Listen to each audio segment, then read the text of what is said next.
Bom, e não dá para contar a história de João Pessoa sem falar de suas construções e fazer uma justa homenagem sem citar as suas raízes.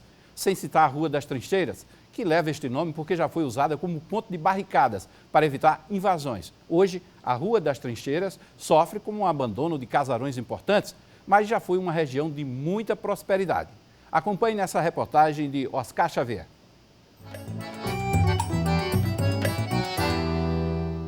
O número 539 da Rua das Trincheiras é o endereço de Dona Áurea há mais de 50 anos. De lá para cá, ela assistiu pela janela às transformações de uma das áreas mais tradicionais da capital. Era muito bom, muito habitada, as casas todas abertas. Ela confessa que essa cena, onde ela aparece na janela para ver o movimento na rua e conversar com os vizinhos, que no passado era normal, hoje em dia é uma raridade.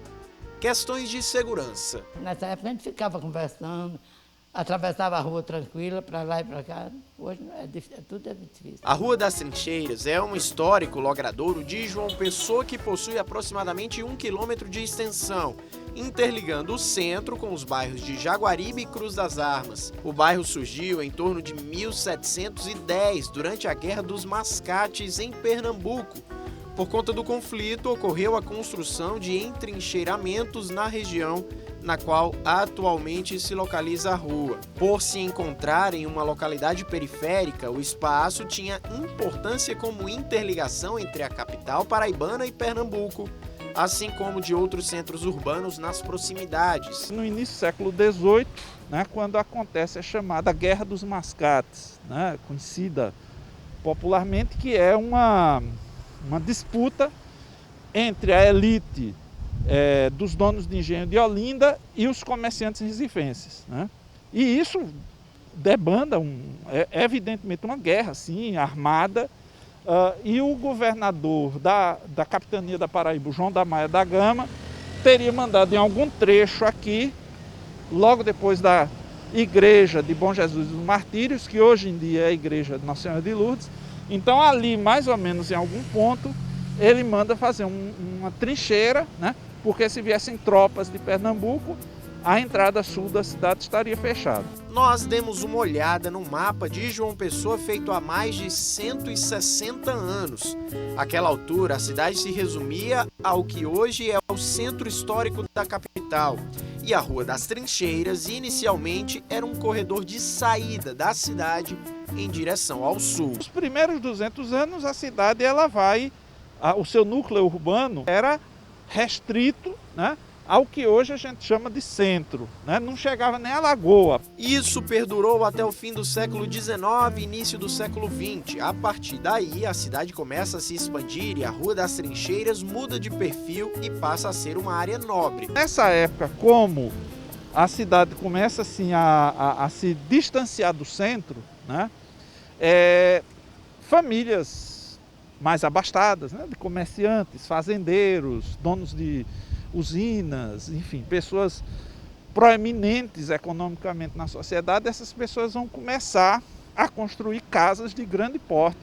Você percebe na Trincheiras e na Valfredo Leal. Hoje em dia, partindo do Pavilhão do Chá, a Rua das Trincheiras abriga instituições importantes como a Câmara Municipal de João Pessoa. Além disso, agências bancárias e comércio em geral. A Igreja de Nossa Senhora de Lourdes é uma das principais referências do bairro, construída no século XVIII. Que iniciou exatamente através de uma capela, que era do Senhor do Bom Jesus do Martírio, e era uma capela militar, depois foi doado à Arquidiocese e há 108 anos foi criado a paróquia Nossa Senhora de Lourdes. Tem uma importância histórica, religiosa, de fé deste povo que aqui iniciou essa porção do povo de Deus. Bom, percorrer a Rua das Trincheiras é como se fosse um mergulho no passado.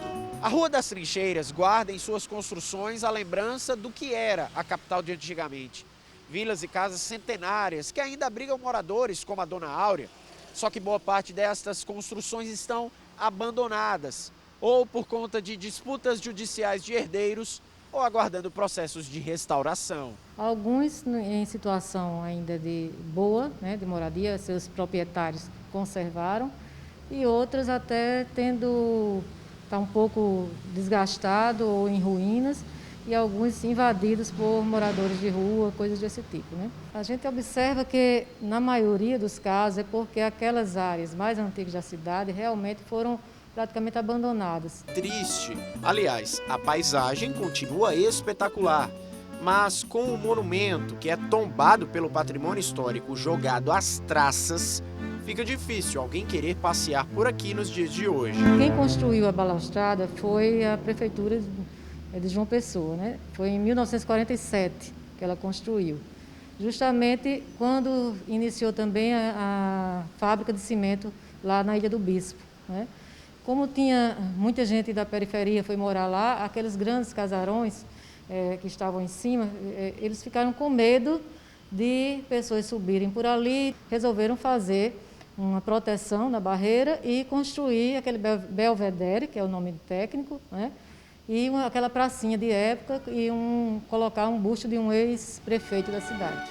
Na própria igreja de Lourdes, o padre Francisco também enfrenta dificuldades com a manutenção do patrimônio histórico, com vários espaços necessitando de restauração. A gente faz um apelo, não só os nossos paroquianos, mas também toda a sociedade que pode nos ajudar de substituir esse forro, né, que está em estado lamentável. Uma cidade sem memória, né, ela vai virando um grande e impessoal shopping center, né? Tudo vai virando uma colagem e as pessoas não sabem mais nem quem elas são, né? Elas perdem suas referências. Preservar o patrimônio edificado e também o patrimônio material, os costumes, os hábitos e tal, para que nós saibamos quem nós somos. João Pessoa, linda de viver. Oferecimento: Distribuidora LDF Material de Construção. Acesse o site distribuidoraldf.com.br e confira nossas ofertas. Decorarte Ambientes, referência em sofás e poltronas. Primeiro piso do Mangabeira Shopping. Tudo para o seu carro na Multifilme Equipadora Prime no Meg Shopping. Everest Concursos, juntos rumo ao topo. A mais completa estrutura e a melhor equipe de professores está aqui. Massai, viva a melhor experiência.